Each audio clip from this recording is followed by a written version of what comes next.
Halo, selamat pagi. Nah, pada video kali ini saya akan membahas yang ringan-ringan ya. Tapi sesuatu yang ringan ini sangat jarang dilakukan oleh para peternak. Nah, apa itu?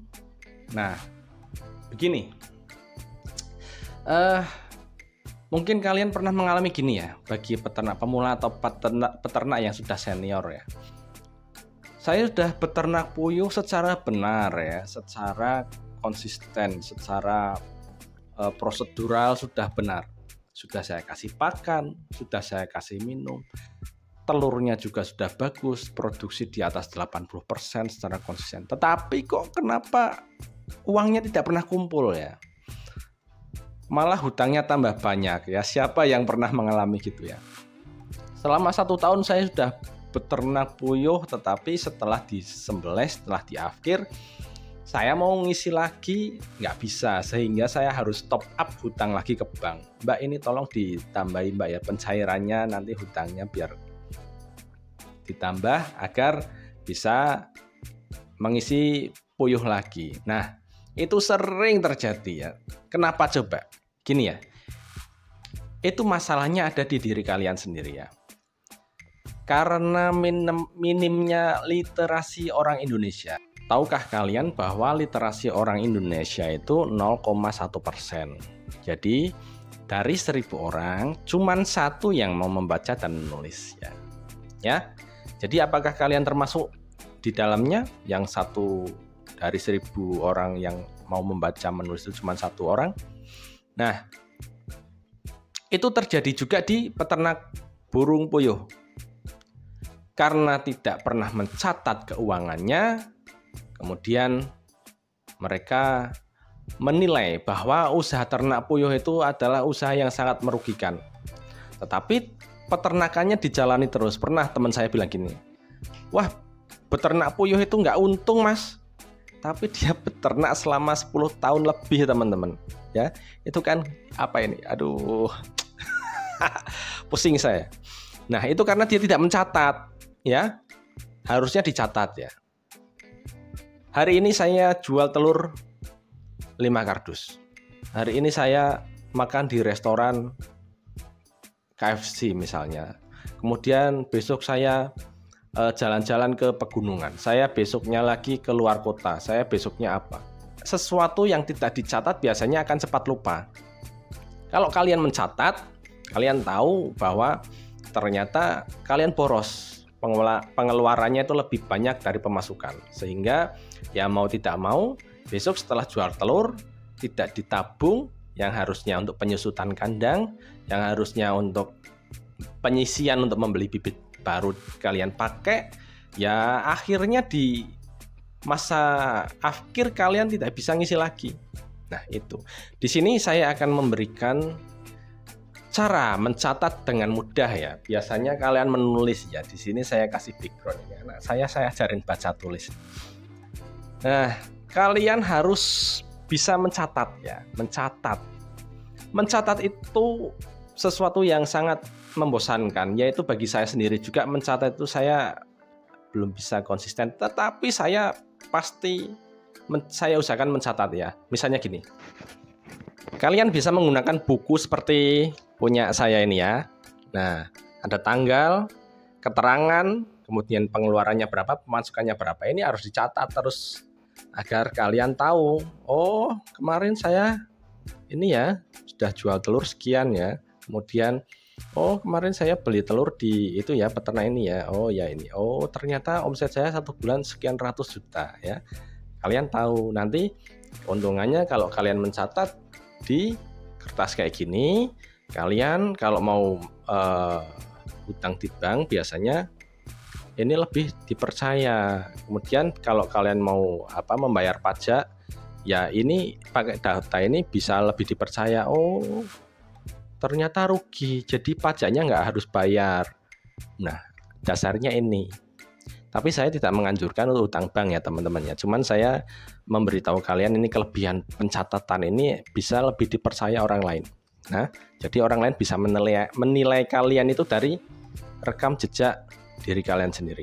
Kalian juga bisa menilai kalian sendiri itu dari rekam jejaknya. Saya tidak bisa menilai kalian yang jauh-jauh. Oh, ini orangnya gimana? Ini kalau kalian nggak punya ini, kalian juga susah nanti. Ya. Jadi evaluasi sendiri itu penting teman-teman ya. Di sini kalian bisa mencatat seperti ini, bisa juga menggunakan aplikasi ya, menggunakan aplikasi yang mudah digunakan. Nanti akan saya ajarkan ya, menggunakan akun BIS. Akun BIS kalian bisa download di HP ya. Ini HP saya untuk rekamannya di HP. Nah, bagi kalian mungkin mencatat seperti ini tuh agak susah ya. Mungkin tidak terbiasa menulis, tapi harusnya semua orang itu punya HP Android ya. Setiap malam daripada main game, daripada lihat yang tidak, buka HP, mau tidur, oh saya hari ini beli bensin, hari ini makan di mana, hari ini ternyata jual telur segini. Itu harus dijadikan kebiasaan ya. Semoga nanti setelah kalian melihat video saya, kalian akan terbiasa mencatat, itu harapan saya ya. Akan saya ajari sedikit demi sedikit nanti. Oke, sekarang langsung saja saya akan memberitahu kalian bagaimana cara melakukan pencatatan dengan mudah menggunakan HP Android. Pertama-tama kalian harus persiapkan HP Android kalian dan buka Play Store. Oke, setelah buka Play Store, langsung saja ketik akun BIS.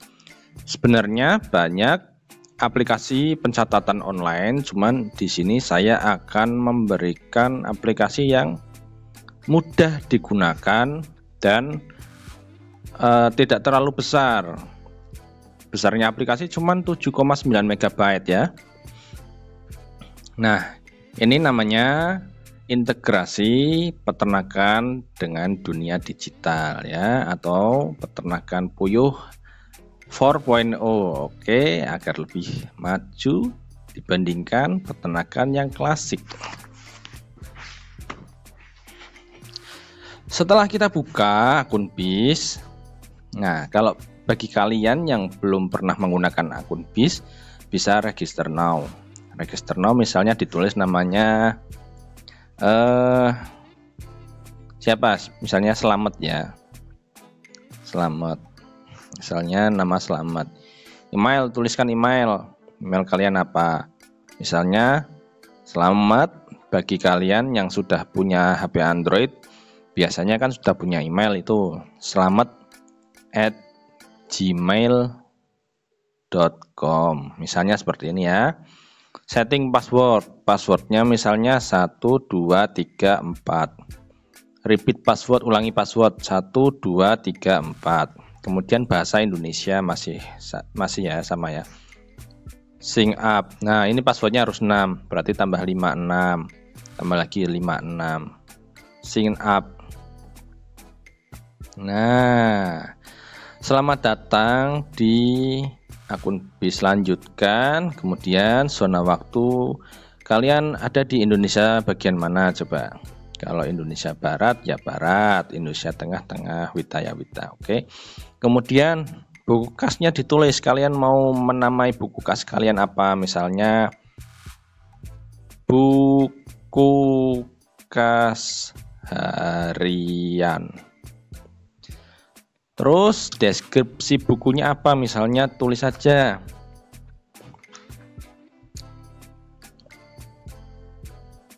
keuangan harian, misalnya apa, keuangan usaha misalnya ya. Bebas kalian mau tulis apa deskripsi buku kasnya. Kemudian mata uang masih rupiah, saldo awal berapa. Kalau saldo awal usaha kalian misalnya kita anggap 0 ya, tulis saja 0 rupiah. Nah, kemudian buat kategori pemasukan misalnya gini ya. Bagi peternak puyuh itu kan ada kategori pemasukan, ada jual telur ya. Jual telur. Kemudian Kategori kedua, tulis saja gini, lain.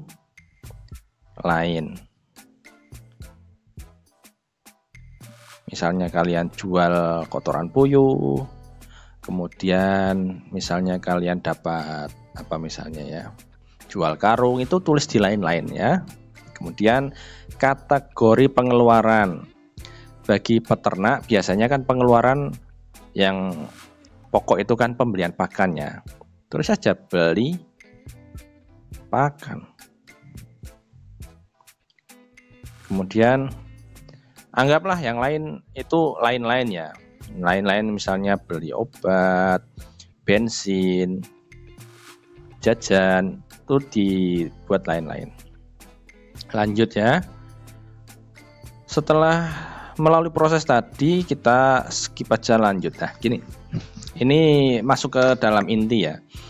Nah semisal kalian sudah memasuki buku kas kalian di aplikasi ini, kalau kalian mendapatkan uang, dipencet yang hijau ini, bawah sendiri hijau ya, tanda panah hijau. Nah ini catatan pemasukan pada tanggal 16 Mei 2024, misalnya jam 8, kalian hari ini menjual telur puyuh. Misalnya kalian memelihara 1000 ekor, menjual telur puyuh hari ini 1 kardus misalnya ya, 260.000. Nah, kategori jual telur. Kemudian keterangannya diisi gini aja.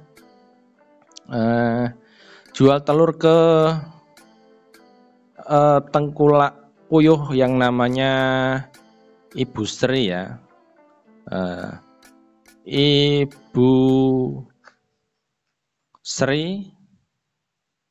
1 kardus. Sudah, simpan. Nah ini akan masuk ke dalam isian pada tanggal 16. Kalian memasukkan uang ke dalam dompet kalian 260. Setelah itu, jika hari ini ada pengeluaran, kalian bisa klik yang merah, tanda panah merah. Pengeluaran hari ini misalnya beli bensin ya, beli bensin 20.000. Kategori pengeluaran lain-lain. Lain-lain diberi keterangan.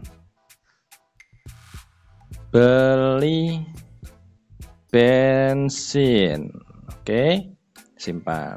Nah, ternyata setelah analisa pada hari ini kalian uangnya tinggal 240. Nah, ini harus berjalan waktu demi waktu, hari demi hari, minggu demi minggu, bulan demi bulan, agar kalian tahu kondisi keuangan kalian itu bagaimana, bocornya itu di mana ya. Kemudian misalnya gini, ada lagi, kalian jual telur eceran ya, misalnya dapat uang 10.000. Kategori jual telur. Terus ada lagi yang beli, misalnya Pak Budi beli ecer, misalnya dapat 25 biji ya. Nah, simpan. Nah, akhirnya uangnya tambah lagi 250. Nah, kalau kalian sudah punya pencatatan ini, kalian bisa evaluasi sendiri, evaluasi diri kalian sendiri. Kenapa sih usaha saya itu mengalami kebangkrutan misalnya, atau uangnya kenapa kok tidak bisa kumpul? Oh, ternyata saya itu tiap hari jajannya banyak misalnya. Oh, ternyata uang saya itu benar sudah dapat sudah menjual telur puyuh, sudah dapat uang, tetapi uang saya itu saya kasihkan ke istri saya semua misalnya gitu ya. Karena gini teman-teman ya, bagi orang yang mempunyai uang banyak itu biasanya godaannya juga banyak ya. Salah satu godaan itu adalah dari keluarga kita sendiri, misalnya dari istri, dari anak yang minta macam-macam karena melihat ayahnya, melihat suaminya punya uang banyak, itu biasanya tergoda. Nah, kalian harus tertibkan keuangan kalian mulai dari sekarang, harus mulai sadar ya. Bagi sebagian orang mungkin ini tidak penting ya, tapi karena kemajuan zaman ini saya harap peternak agar melakukan pencatatan ya. Pencatatan itu bisa melalui buku, bisa melalui aplikasi. Nah, ini aplikasi yang sangat sederhana. Hanya melakukan pembukuan keluar uang berapa, masuk uang berapa tiap hari untuk mengevaluasi diri kalian sendiri. Sebenarnya fiturnya ada banyak teman-teman ya. Di sini ada fitur piutang. Piutang itu orang yang memberikan hutang. Kemudian ini kan ada hutang piutang. Kemudian ada laporan kas harian. Misalnya kalian sudah mencatat selama 1 tahun pembukuan harian kalian. Nah, ini bisa dievaluasi. Kemudian ada ini peralatan apa? Invoice ya. Invoice itu gini.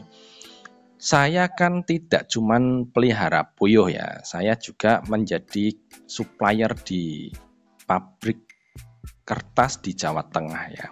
Jadi saya tahu ini invoice itu apa? Invoice itu tagihan ya. Misalnya gini. Misalnya kalian jual telur di Ibu Sri ternyata tidak dibayar hari ini. Itu kan masuknya tagihan, Mas bayarnya besok Mas, hari Minggu Mas ya, tanggal 7 misalnya gitu. Nah, itu kalau di perusahaan itu pakainya invoice teman-teman. Karena kita jual telur secara konvensional tidak pakai invoice, jadi banyak masalah yang terjadi. Misalnya saya lupa kemarin sudah bayar apa belum. Nah, invoice itu untuk usaha-usaha yang lebih membutuhkan aturan hukum tertentu ya. Ini ada logo company ya.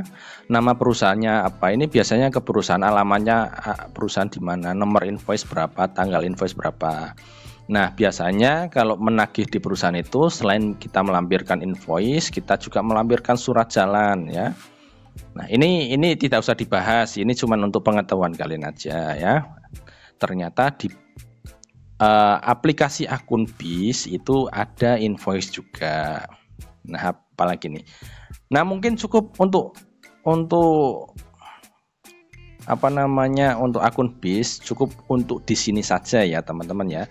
Pembukuan harian keluar masuk agar dicatat setiap hari. Jadi di sini saya akan memberi kalian sebuah pengertian ya, bahwa pencatatan itu penting ya. Yang pertama kali harus kalian lakukan adalah kalian harus membiasakan diri mencatat ya. Mencatat, kalau kalian susah bawa buku, bawa kertas, bawa pulpen, itu sekarang kan bawanya HP. Jadi tiap malam kalian mau tidur catat. Oh, tadi saya dapat uang misalnya jual kotoran puyuh 1 juta. Nah, kategori lain-lain. Jual kotoran puyuh 100 karung. Nah, ini harus berjalan secara konsisten ya, secara konsisten agar nanti kalian bisa mengevaluasi diri sendiri. Oke, mungkin cukup sekian dari saya, tidak usah panjang lebar. Yang penting kalian harus mempraktekkan apa itu yang namanya pencatatan ya, untuk menambah literasi dari orang Indonesia agar lebih maju ke depannya. Sekian dari saya, semoga ilmu kali ini bermanfaat. Assalamualaikum.